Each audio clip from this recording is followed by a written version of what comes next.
My dear fathers, especially Father Francis, our Tate Guru, and Father John Jacob, Dean of Studies, Father Joshi Thomas, the Director for Philosophy and Orientation Students, and Father Anto Basar in absence here, and Father Benny Kadivelin also in his absence here.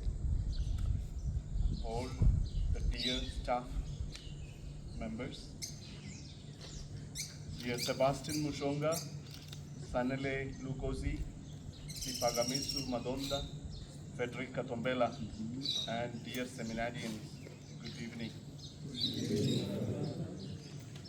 As we are 1 month far from the close of another academic year here at St. George Lwanga Major Seminary, our hearts overflow with gratitude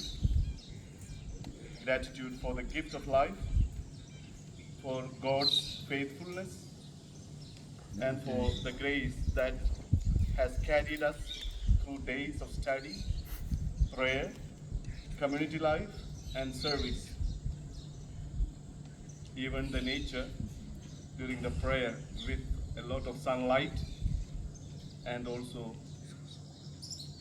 tears. Good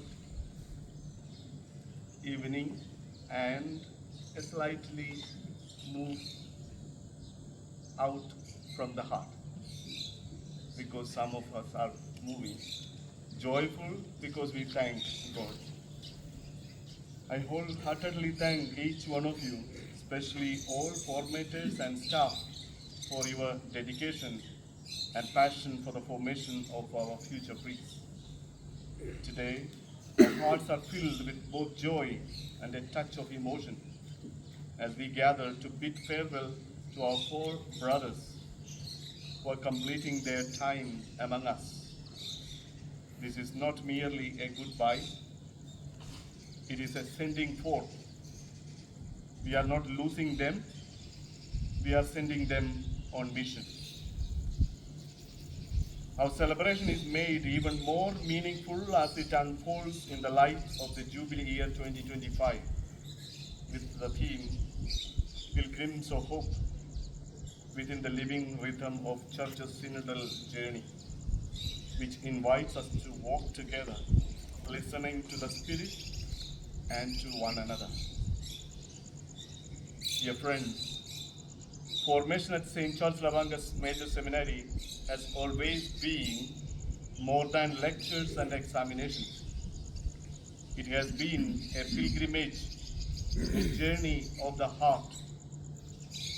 Each morning prayer and Holy Mass, each lecture, each moment of silence in the chapel, games in the field, and even the ordinary tasks of the community life have been steps on this path of grace.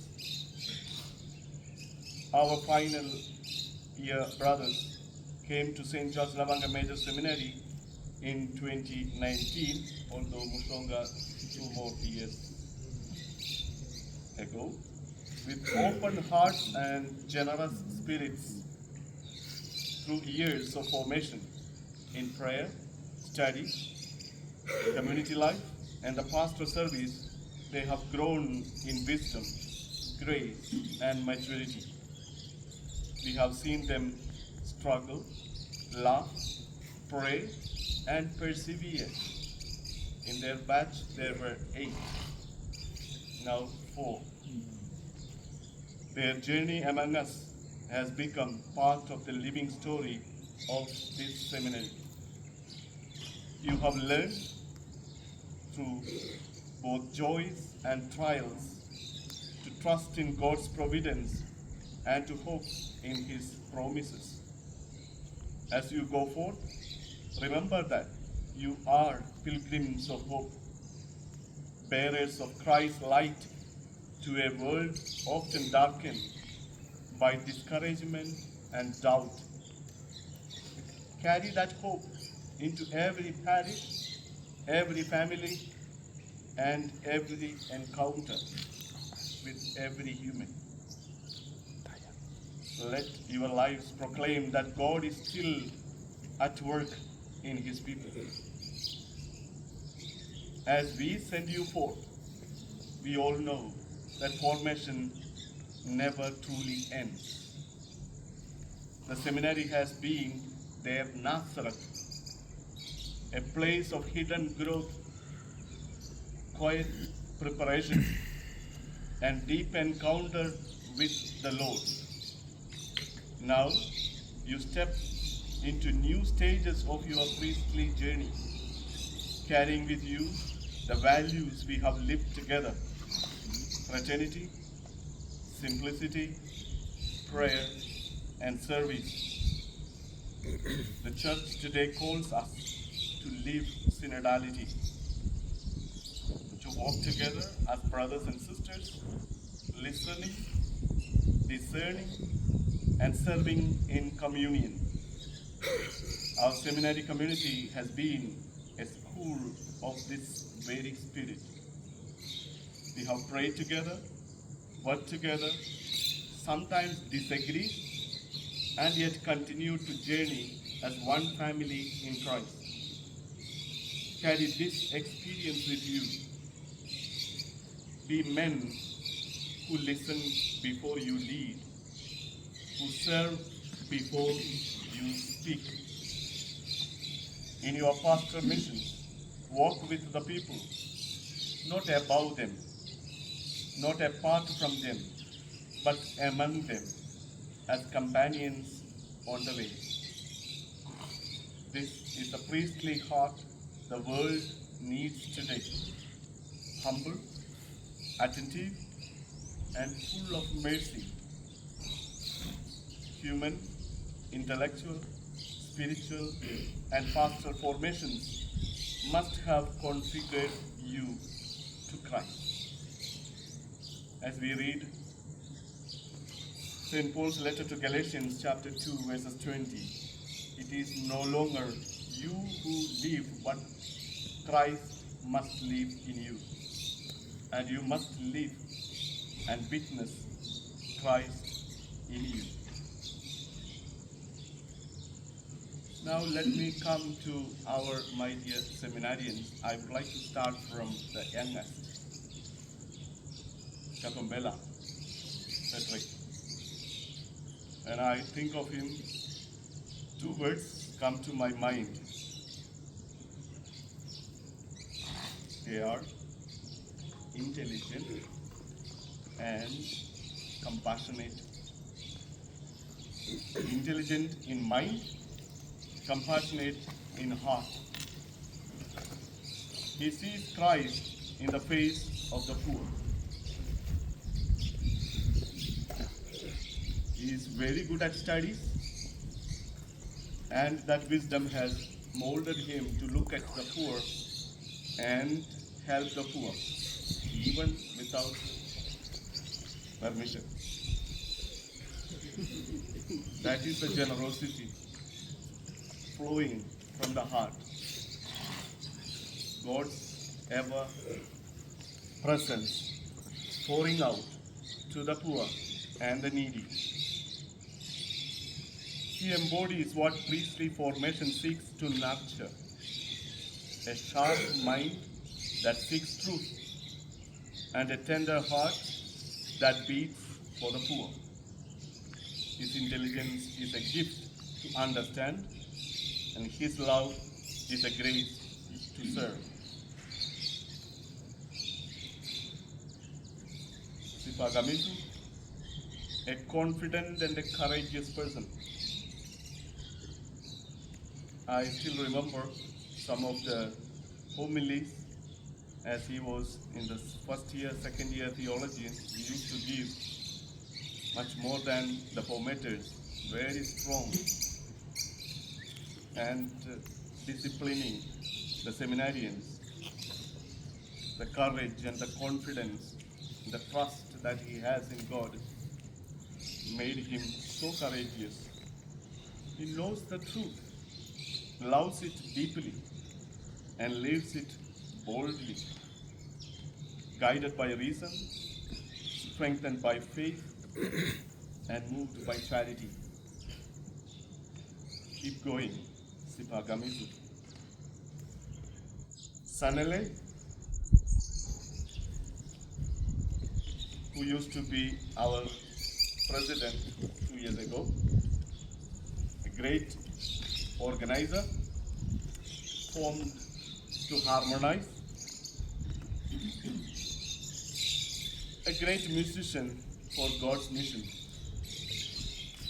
Everything should be done decently and in order, says St. Paul in first letter to the Corinthians chapter 14, verses 14. Everything should be done decently and in order. When he was the president, the first semester I was out of the seminary, and it was a great help for Father John, the acting rector, that he could make everything easy for the acting rector. Formation shapes the heart to bring order and harmony, both in music and in life, for the glory of God and service of others. Keep going, Sanele. Sebastian Mushonga, most trusted silent worker. He works without seeking praise. Yes, his trustworthiness speaks loudly. A man who is found in the chapel whenever we pass. His silence is not an absence, but death. His words a quiet testimony of faith. A person, although not very outgoing, but at the same time pleases everyone by his words, action, and his mere presence. Keep it up, Sebastian. We need you in the church to be a silent saint. Our patron Saint Charles Lwanga reminds us that Christian discipleship is a call to courageous witness. He stood firm in faith, even in the face of persecution, and inspired others to remain steadfast in Christ. As sons of this seminary that bears his name, you too are called to be witnesses, to defend faith with gentleness, to proclaim truth with love, and to live chastely and joyfully in a world that hungers for integrity. Carry the flames of St. Charles wherever you go, a flame of youthful zeal, fidelity, and hope. My dear final year brothers, as we send you forth, know that St. Charles Lwanga Major Seminary remains your home. You carry with you our prayers, our hopes, and the spirit of this home, a spirit of prayer, discipline, fraternity, and joy. Go forth as pilgrims of hope in the synodal church, formed by faith, sustained by prayer, and sent in love. Be bridges of communion, heralds of the gospel, and the servants after the heart of Christ. Go forth, dear brothers, as lights for the world,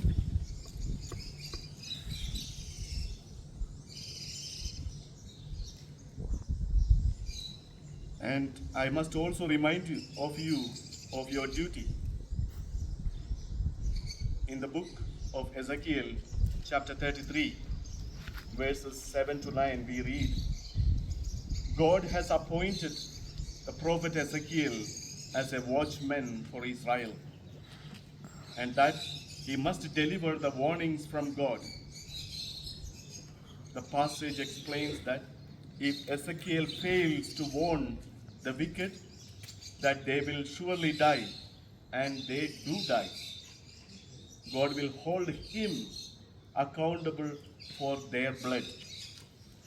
However, if he warns them and they do not turn from their wickedness, they will die, but he will have saved his own life. May God, who chose you to be his watchman, bless you all. St. Paul instructs Timothy to remember Jesus Christ always and every way, and also that you are a seminarian or a priest. Remember, may Mary, Mother of Hope, accompany you on every road you travel. May the heart fire of St. Charles Lwanga continue to burn brightly in your hearts and in the mission entrusted to you. Symbolically, by giving this fragrance to 4 of you, I want to remind what St. Paul said in his second letter to Corinthians, chapter 2, verses 15, that you are the aroma of Christ to God among those who are being saved and who are perishing. Congratulations, dear brothers. May the Lord, who has begun this good work in you, bring it to completion. Thank you.